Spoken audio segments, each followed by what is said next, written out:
सारे लोग हैं जिन्होंने ये वैक्सीन बनाई है रिकॉर्ड टाइम पे, और काफ़ी लोगों ने WHO ने आज ट्वीट करा है, यूनाइटेड नेशंस ने थैंक यू बोला है इंडिया को कि आपका वैक्सीन बहुत अच्छा है। आई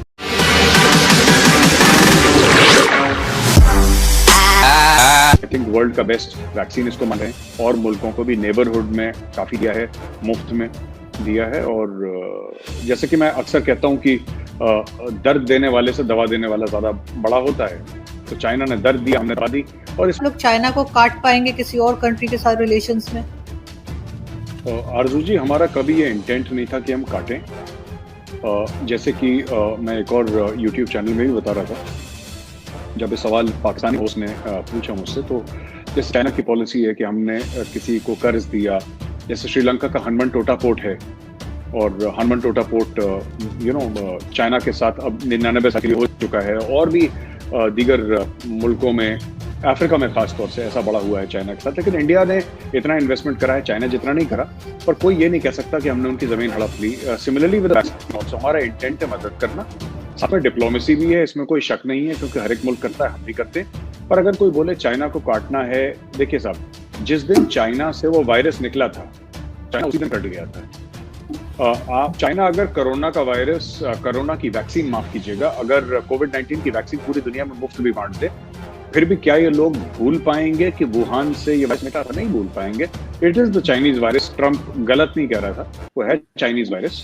तो ये चीज है। और जहां तक इंडिया की बात है, हमारे में कोई कंपटीशन नहीं है। देखिए, लोगों को पता लग जाएगा, हमारे पास शायद उतने असासे ना हो, उतनी मोटी चेकबुक ना हो जितनी चाइना की है। ये बात भी सच्ची है, क्योंकि China is much bigger as far as their economy is concern as compare to India. लेकिन जैसे अफगानिस्तान में जो हमने इन्वेस्टमेंट करी है, कोई अफगानिस्तान का जो बाशिंदा है या कोई शहरी है, वो ये नहीं कह सकता कि भारत ने फायदा उठाया है हमारा, या हमारी 1 इंच भी जमीन पे बुरी नजर डाली। लेना तो बहुत बड़ी बात है, हमने नहीं करी। तो ये हमारी वैक्सीन की भी यही कहानी है। This is the way Indians are, and this is the way our successive governments, not just Modi sarkar, इसके पहले भी जो सरकारें थी हमारी, लगभग ये पॉलिसी में कंटिन्यूएशन है कि ये हम लोग नहीं करते ये सब चीजें।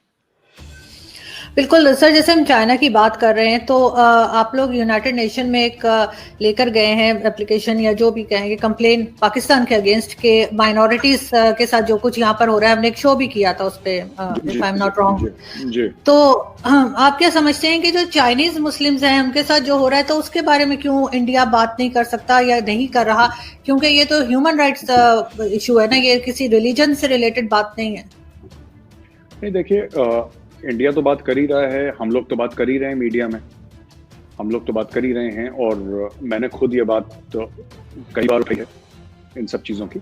लेकिन देखिए ना, बात ये है कि लोग कहते हैं कि, और मैं किसी को बड़ा या छोटा नहीं कहता इसमें, बट मैं ये आज ही पूछना चाहूँगा, पूरे जो इस्लामिक दुनिया है, जो 57 कंट्रीज या 56 ऐसी कुछ हैं OIC की, कि उन्होंने आवाज़ क्यों नहीं उठाई? उनको क्या हो गया?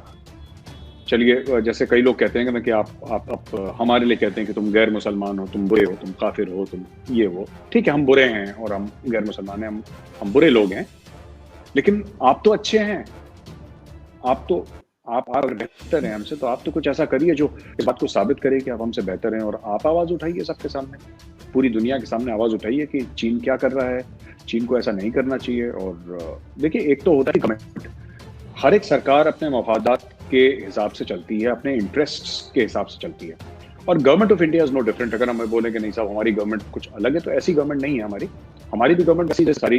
बट आपने देखा होगा काफ़ी इंडियन इसके बारे में बात करते हैं, और हमारे जो सोशल स्फेयर है उसमें काफ़ी इसके बारे में, जो उइगर मुसलमान हैं उनके बारे में बातचीत होती है, और सबके बारे में बात होती है। जो इंडिया में गलत हो रहा है उसके बारे में बातचीत होती है, पाकिस्तान में होता है उसके बारे में बातचीत, मतलब यहाँ पे बातचीत हर मसले के ऊपर होती है।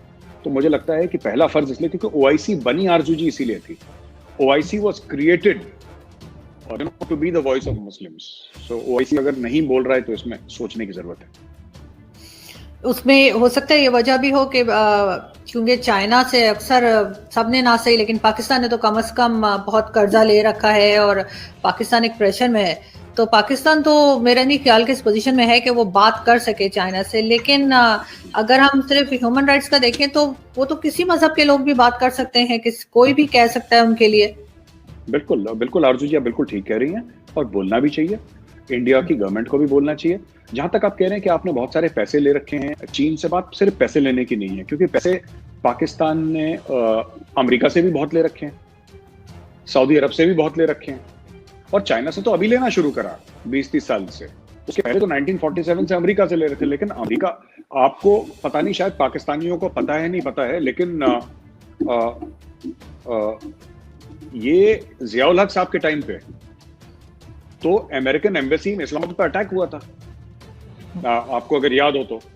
और पाकिस्तानी भीड़ ने ही अमेरिकन एम्बेसी के ऊपर बिल्कुल हल्ला बोल दिया था, अटैक कर दिया था। कुछ एम्बेसी का हिस्सा जल भी गया था उस वक्त, तब भी तो पाकिस्तान पैसे ले रहा था। तो ऐसी बात नहीं, मैं सिर्फ आपको बताता हूं, इसमें फर्क ये नहीं है कि पाकिस्तान ने किससे पैसे लिए, वो मसला है ही नहीं यहाँ पे। बात यह है कि अमेरिका टॉलरेट करता है, चाइना टॉलरेट नहीं करता। अमेरिका फिर कहता है आपको डू मोर। ये अमेरिका आएगा, उसके कैरी लूगर बिल आएगा, उसमें बोलेंगे डू मोर। हिलरी क्लिंटन आएगी, बोलेगी डू मोर। ओबामा आएगा, बोलेगा डू मोर। ट्रंप आएगा, बोलेगा डू मोर। अमेरिका बोलेगा डू मोर, चाइना बोलेगा डू एज आई से। मोर और लेस का मतलब नहीं है चाइना के साथ। तो पैसे जो है ना, वो सऊदी अरब से भी लिए हैं पैसे, अमेरिका से भी लिए हैं, चाइना से भी लिए हैं। लेकिन चाइना को पाकिस्तान इसलिए नहीं बोलेगा क्योंकि चाइना का रिएक्शन बहुत खराब होता है। अमेरिका को अगर आप बोलेंगे ना कि ये काम हम नहीं कर सकते क्योंकि पाकिस्तान का आवाम इस चीज को कबूल नहीं करेगा, अगर आप अमेरिका को बोलेंगे, उनसे बिलियंस ऑफ डॉलर्स, अरबों डॉलर लेने के बाद भी अगर आप अमेरिका को ये बोल देंगे साहब हम ये काम नहीं करेंगे क्योंकि पाकिस्तानी आवाम ये कबूल नहीं करेगा, तो कहीं ना कहीं अमेरिका ये बात करेगा, अच्छा ठीक है चलो इसको ऐसे कर लेते हैं। चीन को आप ये नहीं कहते कि हमारा आवाम कबूल नहीं करेगा, क्योंकि चीन खुद अपने खुद के आवाम में इंटरेस्टेड नहीं है, वो आपके आवाम में क्या इंटरेस्टेड होगा।